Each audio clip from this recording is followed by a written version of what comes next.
আজকে এসি ঠিক করতে ক্লিন করার সময় আমি বর্তমানে আরামকো রিসিপশনের মধ্যে দেখতে পাচ্ছেন।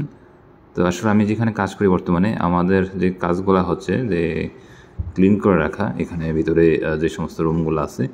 তো আমি এখানে আজকে হচ্ছে ক্লিন করব এসি দেখতে পাচ্ছেন। তো আমি এই মুহূর্তে চেয়ারের মধ্যে বসেছি এবং হচ্ছে এই হচ্ছে পুরো রিসিপশনটা আমি আপনাদের দেখানোর চেষ্টা করছি। আপনারা অনেকে আমার ভিডিওগুলো দেখে থাকেন। তো এখানে আমি মূলত এসেছি সাপ্লাইয়ের মাধ্যমে জুবাইল থেকে ডিমান্ড দেখে। তারপরে এখানে আমি আজকে প্রায় দীর্ঘ অনেক দিন যাবৎ কাজ করতেছি এই আরামকো সাইড অফে, সেটা হচ্ছে জুলুক প্রজেক্টে।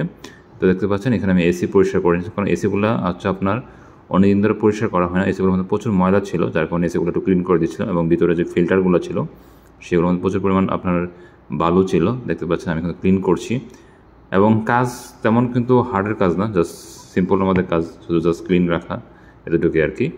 তো আপনারা যারা বর্তমানে বসা আছেন আপনারা জুবাইলে যদি খোঁজখবর নেন তাহলে কিন্তু আপনারা কাজ পেতে পারেন, কারণ ওইখানে আপনার ডিমান্ড দেয়, ডিমান্ড দিয়ে তারপর আপনার ওইখানে যে পেপার জমা দিতে হবে, খোঁজ নিতে হবে, তাহলে আপনারা কাজ পাবেন। এইভাবে বলে বলে কাজ আপনার কোথাও